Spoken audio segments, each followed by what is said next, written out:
अस्सलाम वालेकुम नाज़रीन हज़रात, नवाज़े उर्दू यूट्यूब चैनल में आप सबका इस्तकबाल है।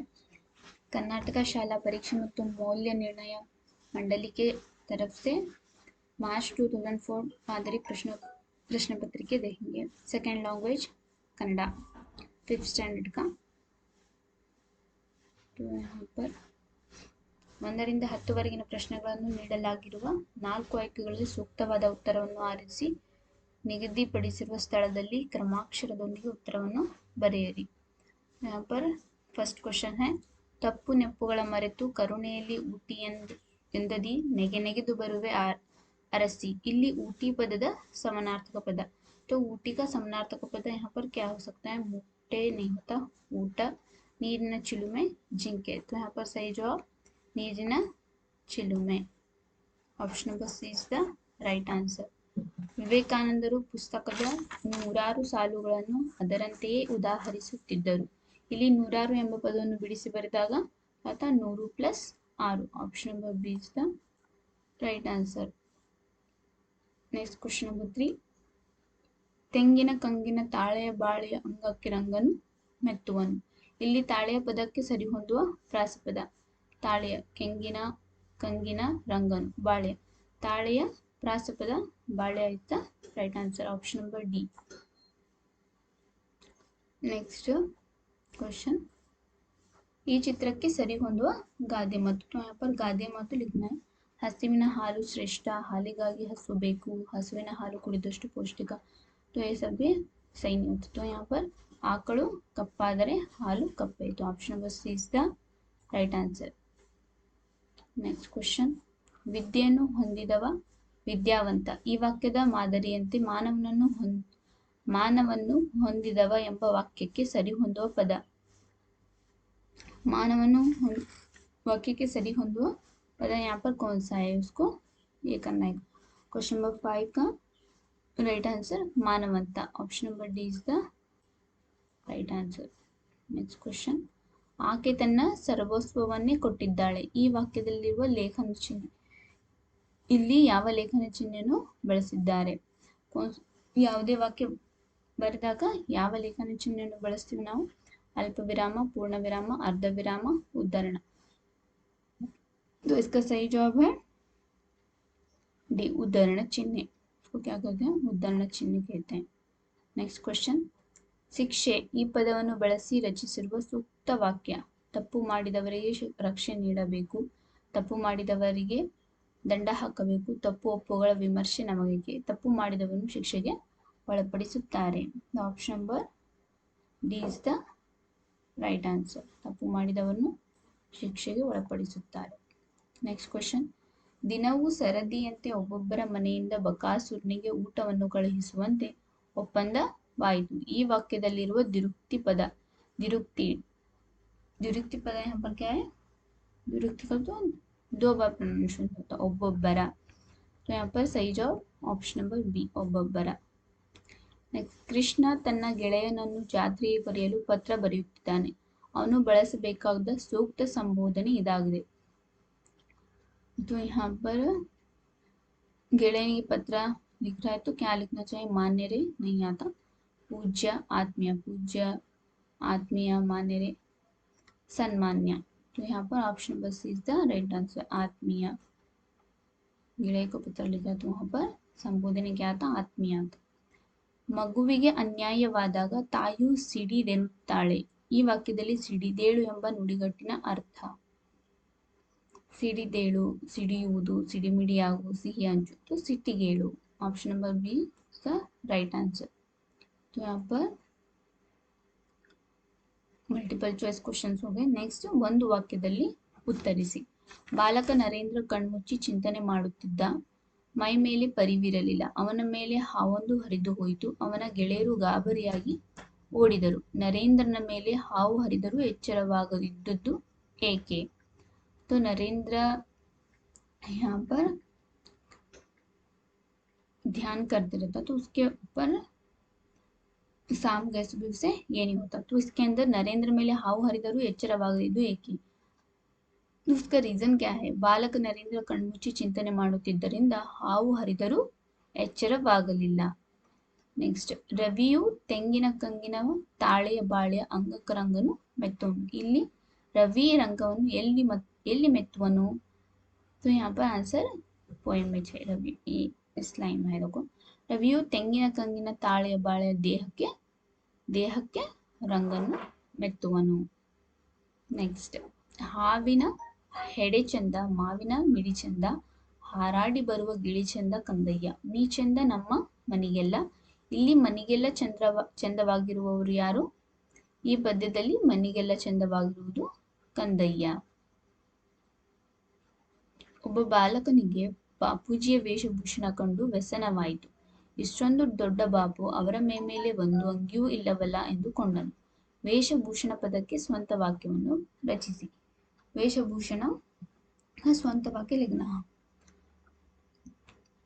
ನಾವೇ ಒಂದು ವಾಕ್ಯವನ್ನು ಮಾಡಬೇಕು. ನಾಟಕವಾಡುವವರು ನಾಟಕ ಪಾತ್ರಕ್ಕೆ ತಕ್ಕಂತೆ ವೇಷಭೂಷಣವನ್ನು ಧರಿಸುವರು.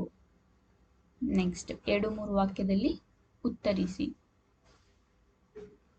ಭೀಮನನ್ನು ಊರ ಜನರು ಅಚ್ಚರಿಯಿಂದ ನೋಡುತ್ತಿದ್ದರು. ಭೀಮ ನಗುತ್ತಾ ನಾನು ಹೋಗಿ ಬರುವೆ ನೀವು ಹೊರಡಿ ಎಂದು ಊರ ಜನರಿಗೆ ಸಮಾಧಾನ ಹೇಳಿದರು. ಇಲ್ಲಿ ಅಡಿಗೇರಿ ಎಳೆದ ಮಾತನ್ನು ಯಾರು ಯಾರಿಗೆ ಹೇಳಿದರು? ನಾನು ಹೋಗಿ ಬರುವೆ ನೀವು ಹೊರಡಿ. ಈ ಮಾತನ್ನು ಯಾರು ಯಾರಿಗೆ ಹೇಳಿದರು?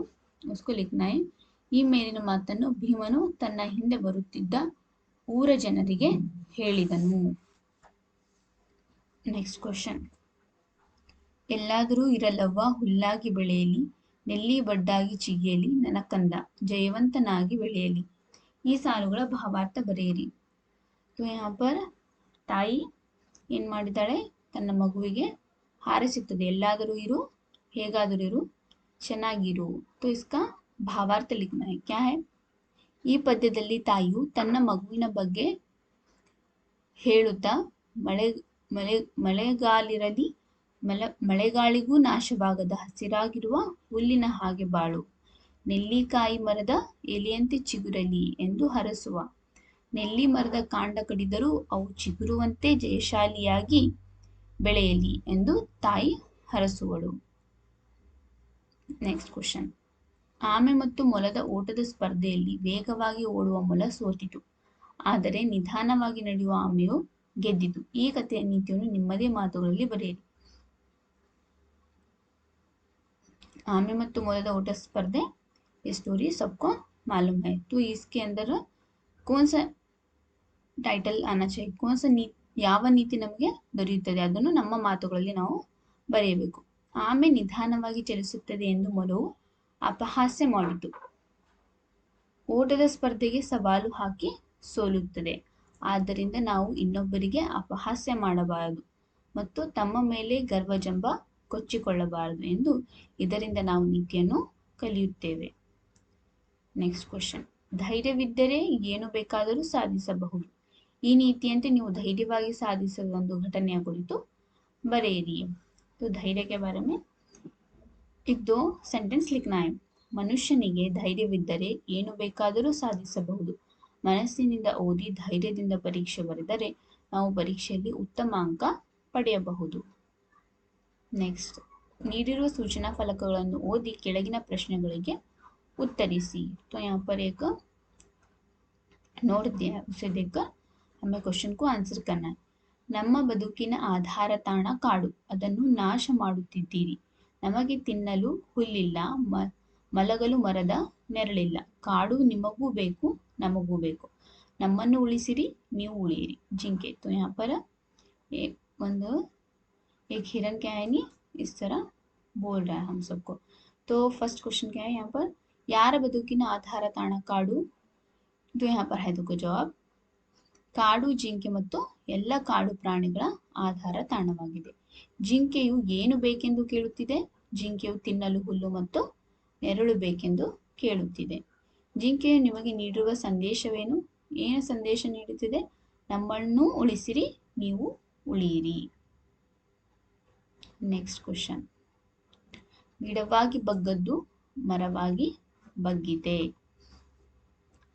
ಈ ಗಾದೆಯ ಅರ್ಥವನ್ನು ವಿಸ್ತರಿಸಿ ಬರೆಯಿರಿ. ಈ ಗಾದೆಯನ್ನು ವಿಸ್ತರಿಸಿ ಬರೆಯಬೇಕು. ಗಾದೆ ಮಾತು. ಗಾದೆಗಳು ವೇದಗಳಿಗೆ ಸಮ. ಗಾದೆಗಳು ಹಿರಿಯರ ಅನುಭವದಿಂದ ಬಂದಂಥವು. ಚಿಕ್ಕ ವಯಸ್ಸಿನಲ್ಲಿ ಮಕ್ಕಳಿಗೆ ಹೇಳಿಕೊಟ್ಟ ಬುದ್ಧಿವಿದ್ಯೆ ಎಲ್ಲವೂ ಶಾಶ್ವತವಾಗಿ ಅವರ ಮನಸ್ಸಿನಲ್ಲಿ ಉಳಿಯುತ್ತದೆ. ಆದರೆ ದೊಡ್ಡವರಾದ ಮೇಲೆ ಅವರಿಗೆ ಬುದ್ಧಿ ಹೇಳಲು ಹೋದರೆ ಅದು ಪ್ರಯೋಜನವಿಲ್ಲ. ಆದ್ದರಿಂದ ಚಿಕ್ಕವರಿದ್ದಾಗ ಒಳ್ಳೆಯ ಮಾರ್ಗ ತೋರಿಸದಿದ್ದರೆ ಅವರು ಮುಂದೆ ಕೆಟ್ಟವರಾಗಬಹುದೆಂದು ಈ ಗಾದೆಯ ಅರ್ಥವಾಗಿದೆ. Next question. ಚಿತ್ರ ಗಮನಿಸಿ ನಮ್ಮ ಸುತ್ತಮುತ್ತಲಿನ ಪರಿಸರ ಮಾಲಿನ್ಯದಿಂದ ಕೂಡಿದ್ದರೆ ಆಗುವ ದುಷ್ಪರಿಣಾಮದ ಕುರಿತು ಟಿಪ್ಪಣಿ बरिए. परिसर मालिन्य के बारे में एक टिप्पणी लिखना है. तो यहाँ पर देखिए, फैक्ट्री से धुआं निकल रहा है और गाड़ियों से भी कार्बन डाइऑक्साइड निकल रहा है, तो ये परिसर मालिन्य हो रहा है. फैक्ट्री से निकली हुई गैस और वेस्ट केमिकल वाटर ये सब भी क्या है, नदी को चला जाता है. इसके बारे में टिप्पणी लिखना है. ನಮ್ಮ ಸುತ್ತಮುತ್ತಲಿನ ಪರಿಸರ ಮಾಲಿನ್ಯದಿಂದ ಕೂಡಿದರೆ ಅನೇಕ ರೋಗಗಳು ನಮಗೆ ಬರುತ್ತವೆ. ಕೈಗಾರಿಕೆಗಳು, ಗಾಡಿ ಮೋಟಾರ್ಗಳ ಶಬ್ದದಿಂದ ನಮಗೆ ಕಿವಿರೋಗ ಮತ್ತು ಹೊಗೆಯಿಂದ ಉಸಿರಾಟದ ತೊಂದರೆ ಮತ್ತು ಜಲಮಾಲಿನ್ಯದಿಂದ ಜಲಚರಗಳು ಸಾಯುತ್ತವೆ. ಹೀಗೆ ಅನೇಕ ತೊಂದರೆಗಳನ್ನು ಮನುಷ್ಯ ಅನುಭವಿಸಬೇಕಾಗುತ್ತದೆ.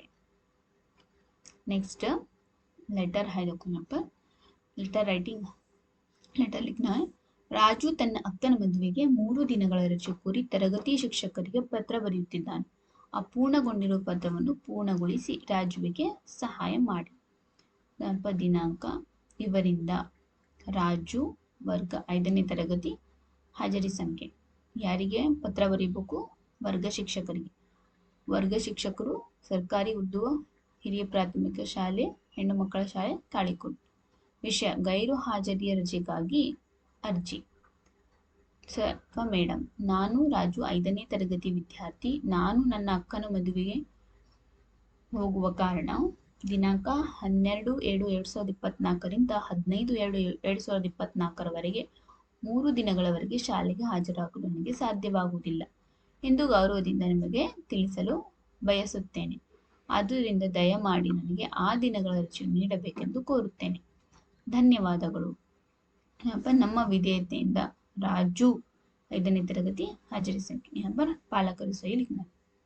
यहाँ पर लेटर हो गया. Next question. ಈ ಲೇಖನದಲ್ಲಿ ವ್ಯಕ್ತವಾಗಿರುವ ತ್ಯಾಗಮಯಿ ತಾಯಿಯ ಹಾರೈಕೆಯ ಗುಣಗಳನ್ನು ಕುರಿತು ನಿಮ್ಮ ಮಾತುಗಳಲ್ಲಿ ಬರೆಯಿರಿ. ದಿನಗಳು ಉರುಳಿದವು. ಮಗ ದೊಡ್ಡವನಾದನು. ಚೆನ್ನಾಗಿ ಓದಿದ. ಹೊರದೇಶಕ್ಕೆ ಹೋದ. ತಾಯಿಯನ್ನು ಮರೆತೇ ಬಿಟ್ಟನು. ಅವನು ಭಾರತಕ್ಕೆ ಬಂದಾಗ ತಾಯಿಯ ಮನೆ ನೆನಪಾಯಿತು. ಊರಿಗೆ ಬಂದ. ತಾಯಿ ಸತ್ತ ಸುದ್ದಿ ತಿಳಿಯಿತು. ಮರುಗಿದ. ಸಾಯುವ ಮುನ್ನ ಒಂದು ಪತ್ರ ಬರೆಸಿ ಮಗ ಬಂದರೆ ಕೊಡಲು ಮನೆಯ ಮಾಲೀಕನಿಗೆ ತಿಳಿಸಿದ್ದಳು.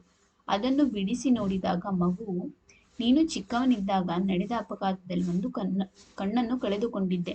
ಎಲ್ಲರೂ ನಿನ್ನನ್ನು ಕುರುಡ ಎಂದು ಕರೆಯಬಾರದೆಂದು ವೈದ್ಯರಲ್ಲಿಗೆ ಹೋದೆನು. ನನ್ನ ಕಣ್ಣನ್ನು ತೆಗೆದು ನಿನಗೆ ಹಾಕಲು ಹೇಳಿದೆ. ಅವರು ಆಗುವುದಿಲ್ಲ ಎಂದರು. ಆಗ ಸತ್ತ ನಂತರ ದಾನ ಮಾಡಿದ ಬೇರೊಬ್ಬರ ಕಣ್ಣನ್ನು ನಿನಗೆ ಕಸಿ ಮಾಡಿದರು. ಚಿಕಿತ್ಸೆಗೆ ಕೊಡಬೇಕಾದ ಹಣಕ್ಕಾಗಿ ನಾನು ಕೊನೆ ಉಸಿರು ಇರುವವರೆಗೆ ದುಡಿದು ತೀರಿಸಿದ್ದೇನೆ. ನೀನು ಎಲ್ಲಿಯೇ ಇರು, ಚೆನ್ನಾಗಿರು. ಇದೇ ನನ್ನ ಹರಕೆಯ पत्र. तो यहाँ पर एक माँ ने अपने बच्चे को कैसे पालाई उसके बारे में.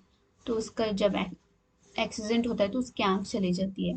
तो वहाँ पर उसकी माँ ने उसके लिए कितनी मेहनत करती है उसके बारे में एक ಲೆಟರ್ है. तो उसके वो ಲೆಟರ್ ಇದನ್ನು ಓದಿ ಅವನ ಕಣ್ಣಲ್ಲಿ ನೀರು ಬಂದಿತು. ಇಂಥ ತಾಯಿಯನ್ನು ಸರಿಯಾಗಿ ನೋಡಿಕೊಳ್ಳಲಿಲ್ಲ ಎಂದು ದುಃಖಿಸಿದನು. तो इस टाइटल को हम हमारे लफ्जों में लिखना चाहिए. देखिए, ಉಪ್ಪಿಗಿಂತ ರುಚಿ ಇಲ್ಲ, ತಾಯಿಗಿಂತ ಬಂಧು ಇಲ್ಲ ಎಂಬ ಮಾತಿನಂತೆ ತಾಯಿಗಿಂತ ಮೇಲಾದ ದೇವರಿಲ್ಲ. ಇಲ್ಲಿ ತಾಯಿ ತ್ಯಾಗಮಯಿ. ಮಗನ ಕಣ್ಣು ಹೋದಾಗ ವೈದ್ಯರಿಗೆ ಒಪ್ಪಿಸಿ ಮಗನ ಕಣ್ಣಿಗೆ ಕಸಿ ಮಾಡಿಸಿ ಚಿಕಿತ್ಸೆಗೆ ಆದ ವೆಚ್ಚ ಭರಿಸಲು ತನ್ನ ಉಸಿರಿರುವ ತನಕ ದುಡಿದು ತ್ಯಾಗಮಯಿ ಆಗಿರುವಳು.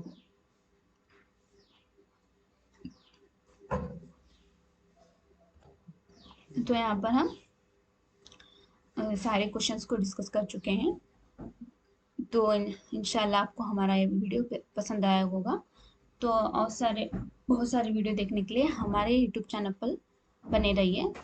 तो के लिए अल्लाह हाफिज़.